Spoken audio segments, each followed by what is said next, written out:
लवकुश, तुम दोनों ने केवल इनका ही नहीं, इस गांव का भी उद्धार किया है, संसार को शुद्धता का मार्ग दिखाया है। प्रभु श्री राम का आशीर्वाद तुम दोनों पर सदा बना रहे। जय श्री राम। जय श्री राम। जय श्री राम।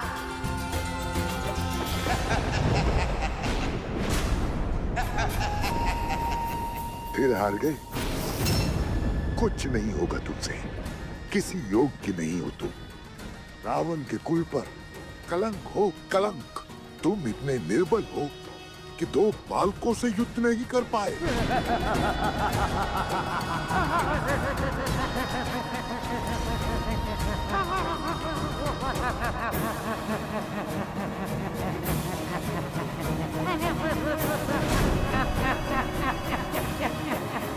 बस बस, बहुत हुआ। चुप चुप कर प्रहार का समय गया। अब जो होगा आंखों के सामने होगा।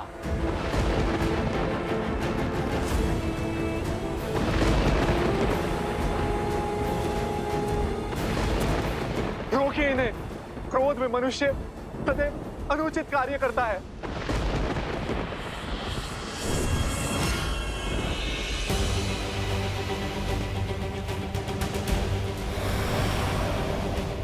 रुक जाइए भैया, मेरी बात तो सुनिए।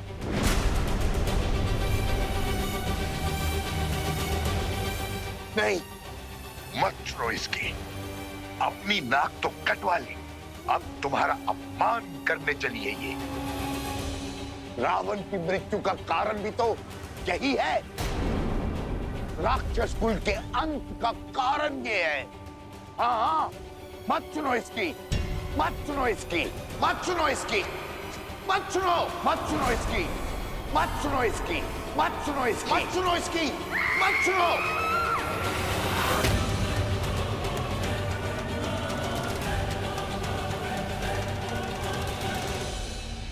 ये तो केवल शीश है भैया, आपके मार्गदर्शक है, आपका बल है, किंतु बुद्धि वो तो आपके भीतर है भैया। उन्हें अपने मस्तिष्क को नियंत्रित मत करने दीजिए। लवकुश को युद्ध के लिए ललकार कर हराना असंभव है भैया। उन्हें देवताओं का आशीर्वाद प्राप्त है। एक योजना सफल नहीं हुई तो क्या हुआ? यदि 100 योजनाएं भी सफल नहीं हुई तो भी क्या हुआ? हम अथक प्रयास करेंगे भैया। भैया, मुझे एक और प्रयास करने का अवसर दीजिए। छल और कपट के बिना लवकुश को हराना संभव नहीं है भैया। विनती है मेरी भैया, रुक जाइए। मैं जब तक लौटकर वापस ना आऊं, आप गुफा से बाहर मत निकलिएगा।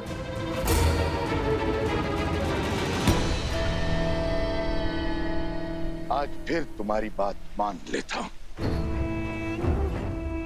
किंतु स्मरण रहे, ये अंतिम बार है। यदि आज लवकुश नहीं मरे तो रावण और राम के कुल के बीच एक भीषण युद्ध होगा, जो इतिहास बनेगा, जिसे संसार सदा स्मरण रखेगा। आप निश्चिंत रहें भैया, शीघ्र ही राम और सीता को लव और कुश के अंत की सूचना मिलेगी।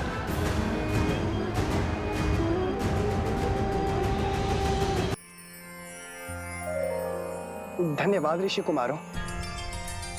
यदि आप लोग नहीं होते तो हमारी मृत्यु निश्चित थी। आप दोनों ने इस माता को सदा सदा के लिए अपना ऋणी बना दिया है। ये तो हमारा कर्तव्य था। अब आप सबके परिवार सुरक्षित है, आप इन्हें अपना सकते हैं। असंभव।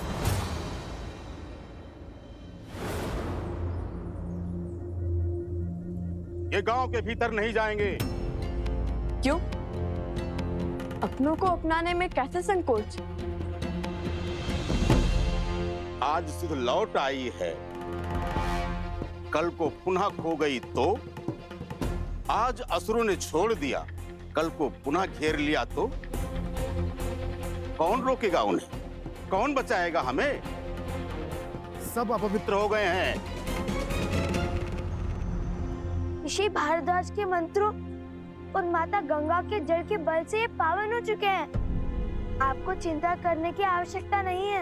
आपने सहायता का प्रयास किया, उसके लिए धन्यवाद, किंतु इन्हें अपनाने का निर्णय मेरा है और मैं नहीं चाहता कि इनके नकारात्मकता का प्रभाव गांव वालों पर पड़े। ये विचार भी कैसे कर सकते हैं आप सरपंच जी? इसीलिए कि आपके संतान पर कोई संकट नहीं आया। मेरा पुत्र इन 2 नन्हे वीरों के कारण मृत्यु के मुख से लौटा है और आप चाहते हैं मैं इसे पुनः खो दूं? मौन! पुरुषों के बीच में खड़ी होकर मुख खोलने की उद्दंडता करती हो। जब पुरुष बात करते हों तो स्त्रियों का कार्य सिर्फ सुनना है, प्रश्न करना या निर्णय देना नहीं। अद्भुत, अद्भुत सरपंच जी, अद्भुत। कदाचित इन्हीं उच्च विचारों पर श्री राम अपनी राम राज्य की नींव स्थापित करना चाहते हैं। मैं वो क्या?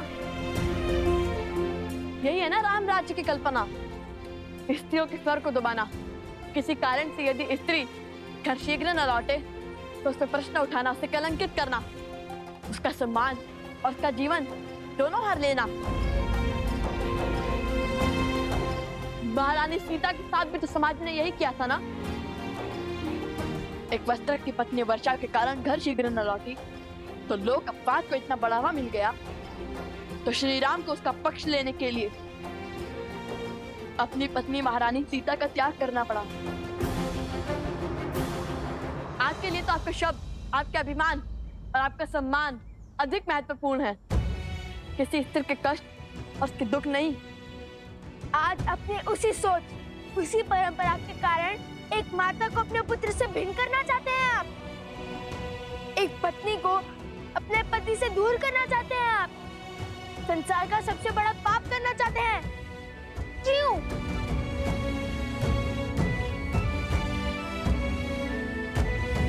आप सब मौन क्यों हैं?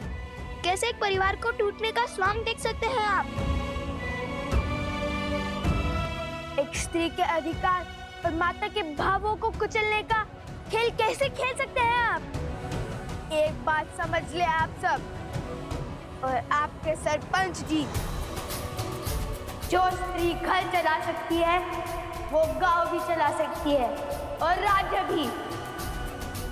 राम राज्य की कल्पना तभी सार्थक होगी जब सबको सम्मान मिलेगा, सबको समान देखा जाएगा, स्त्री और पुरुषों को एक समान रखा जाएगा। बस, बहुत बोल लिया तुमने, अब मैं बोलूंगा। इस स्त्री ने गांव की मर्यादा को तोड़ा है। इसके कारण गांव के सरपंच को 2 बालकों के कटु वचन सुनने पड़े हैं। ये दंड की भागी है और इसे दंड मिलेगा। इसका ये दंड है, ये सूर्यास्त से पहले गांव छोड़कर चली जाए और इससे कोई बात नहीं करेगा। स्वामी,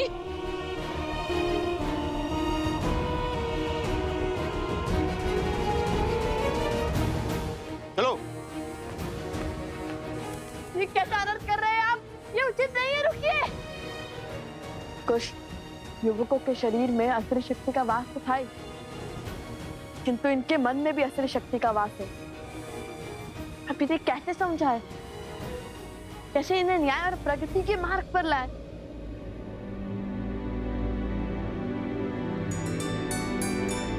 भैया,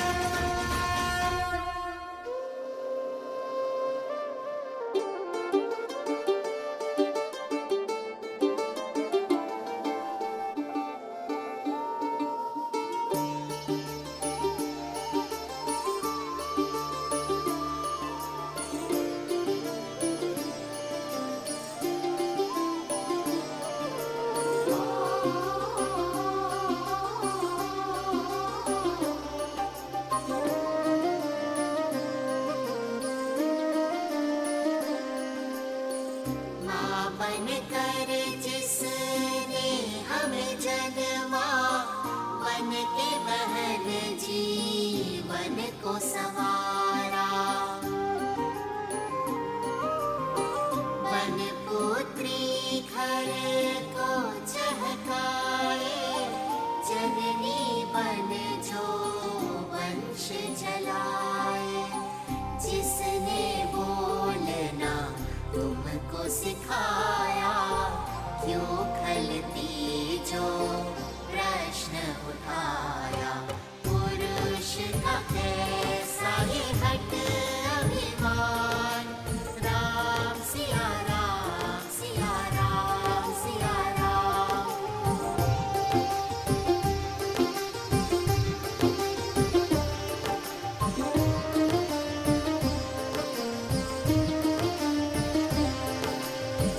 अर्धांगिनी जिसे शिव ने बताया, देवों ने भी शीश नवाया, हर नर की शक्ति वो नारी, पुरुष के सम जीवन अधिकारी, उसके नयन से जल जो बरसे, सृष्टि सुख सामर्थ्य को तरसे, कर खंडित उस नारी का मान, अधिकार नहीं भजना श्री राम, नारी का मान चाहे सिया राम, राम सिया राम सिया राम सिया राम, राम सिया राम सिया राम सिया राम। सरपंच जी, ये मान सम्मान और ये पद हमने आपको दिया है ताकि आप हमारा भला कर सकें, ना कि हमारे घर की स्त्रियों को अकारण दंड दें। सरपंच जी ने अन्याय किया है। ऋषि कुमारों की बात उचित है।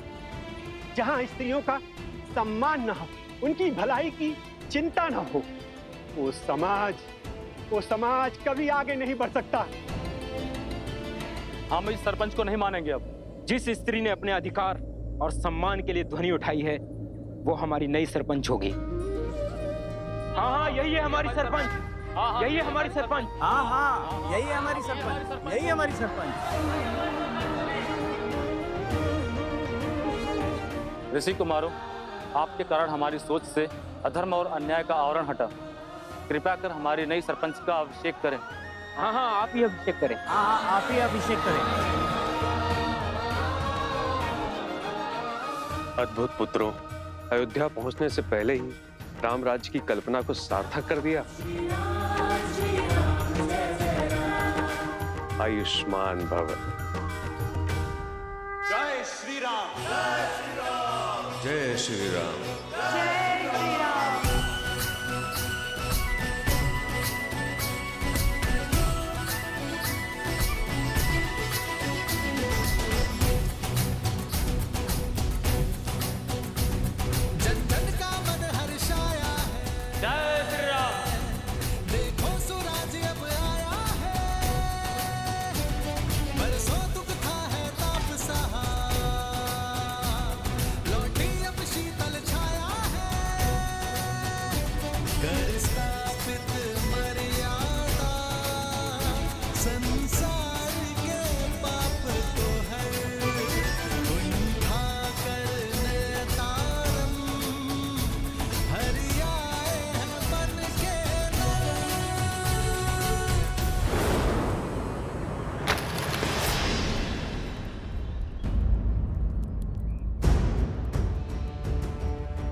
लवकुश,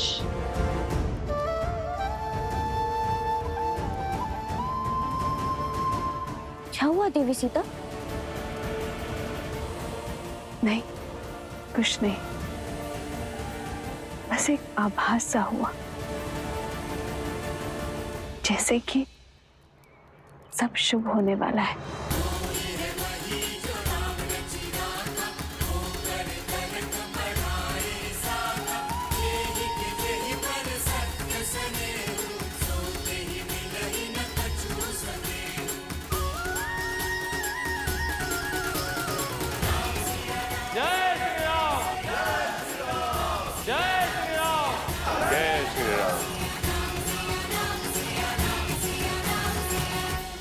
कोई कर्म जो मन को प्रफुल्लित कर रहा है, मानो जैसे जैसे शीघ्र ही सब शुभ हो जाएगा। समाज में व्याप्त जिस बुराई के लिए मैं और श्री राम अलग हुए थे, वो युद्ध अब गति पकड़ चुका है। इष्ट देवताभ्यो नमः स्वाहा।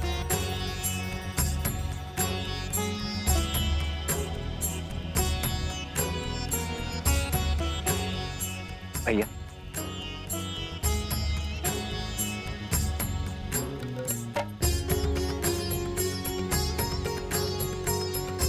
ये 5 पत्तियों वाला बेलपत्र बहुत दुर्लभ होता है लक्ष्मण। कभी कभी प्राप्त होता है और वो भी सहयोग से, और आज ऐसे ही किसी शुभ सहयोग से मेरा मन प्रफुल्लित हो रहा है लक्ष्मण। मानो जैसे मेरा मन हर दुविधा से दूर हो, हर संकट से परे हो। कुछ शुभ अवश्य घट रहा है। हमारे अश्वमेध यज्ञ का अश्व हर स्थान से निर्विघ्न विचरण करता हुआ आ रहा है भैया। कदाचित वही आभास आपके मन में हर्ष का कारण है। नहीं लक्ष्मण, अश्वमेध यज्ञ का अश्व इसका कारण नहीं है।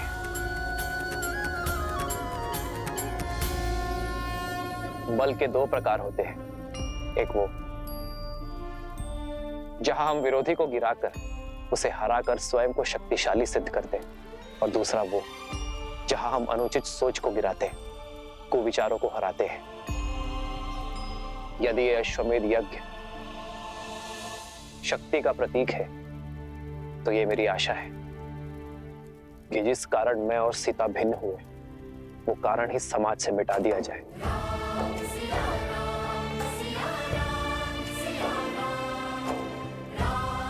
समाज में स्त्री को समान अधिकार मिले। जब जब कोई स्त्री पर लांछन लगे, तब तब उसका पति उसके साथ खड़ा रहे। उसे किसी राजा या किसी न्याय के पास जाने की आवश्यकता ही ना पड़े।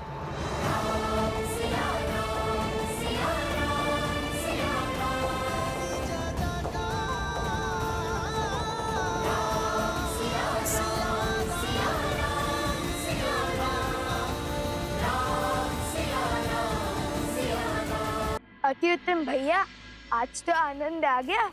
अरे भैया, हमने आज इतना शुभ कार्य किया और आप प्रसन्न होने के स्थान पर विचार से घिरे हुए हैं।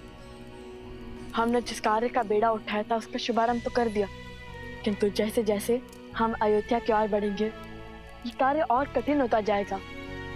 स्मरण है ना, वो रक्षक बार बार किसी महाराज को बुला रहा था। बचाइए महाराज। और ये वही है जो हमारे हर कार्य और उद्देश्य के बीच में बाधा बनता है। इसलिए हमें बड़ी सावधानी से उचित शब्दों का प्रयोग करके अपनी बात को सभी के समक्ष रखना होगा। श्री राम के राम राज्य की कल्पना को हम इसलिए सार्थक नहीं करना चाहते ताकि हम अपने माता पिता को वापस पा सके, अपितु इसलिए कि हमारी माता ने जो लांछन का विषैला खूब पिया है, वो संसार के लिए उदाहरण बने। जब जब किसी स्त्री पर प्रश्न उठे तो समाज उस स्त्री के पक्ष में ही उत्तर दे। उचित कहा भैया, हम अपने कर्तव्य का निर्वहन करेंगे। शीघ्र ही अयोध्या पहुंचकर प्रजावासियों की दूषित सोच को पवित्र करेंगे।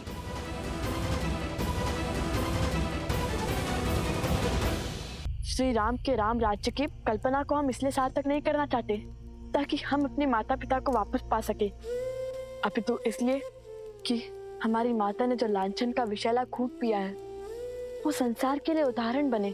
उचित कहा भैया, हम अपने कर्तव्य का निर्वहन करेंगे।